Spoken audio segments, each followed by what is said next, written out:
नमस्कार मंडळी, मी मालवणी चेडू सायली. तर ह्यो आमच्या मामाचो गणपती. कुडाळ तालुक्यातील कसाल या माझ्या मम्मीचा माहेर.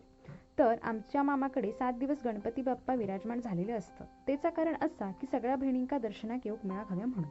कारण प्रत्येक बहिणीच्या घरात गणपती बाप्पा असतं.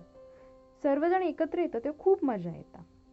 गणपती बाप्पांच्या विसर्जनाची तयारी करण्यात आली. तर आमची मामी इकडे गणपती बाप्पांका दही भरवता. विशेष म्हणजे माझी मामी साऊथ इंडियन असा आणि तिरुपतीची असा आणि तिका आमचे सगळे रीतिरिवाज परंपरा व्यवस्थित येतात. तर वाडीतील आणि सर्व गणपती एकत्र असे टेम्पोतून घेऊन जातात. हे दृश्य बघू खूप छान वाटतं आणि गणपती बाप्पांचं हे सुंदर रूप बघून अगदी मन प्रसन्न होतं. आम्ही सगळी भावंडं त्यानिमित्ताने एकत्र येतो आणि खूप रेअरली भेटणं होतं, त्यामुळे हा क्षण आमच्यासाठी खास असा. तर हे आमचे मामा. गणपती बाप्पा मोरया. कसाल रेल्वे पुलाजवळ गणपती बाप्पांचं विसर्जन करण्यात येतं.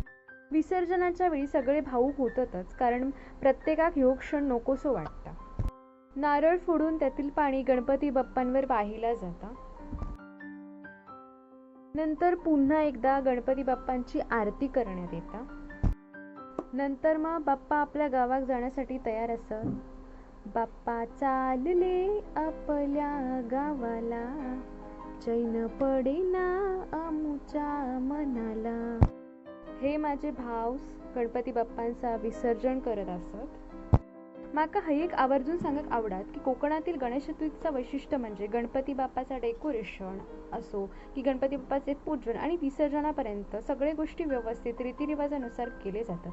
इतर ठिकाणी पण केले जातात. गणपती बाप्पा विसर्जनानंतर त्या पाटावरती माती आणली जाते आणि ती माती घरावरती आणि झाडांवरती पसरवली जातात. तर तुमच्याकडे गणेश उत्सव कसो साजरो केलो जाता माका नक्की सांगा. धन्यवाद मंडळी.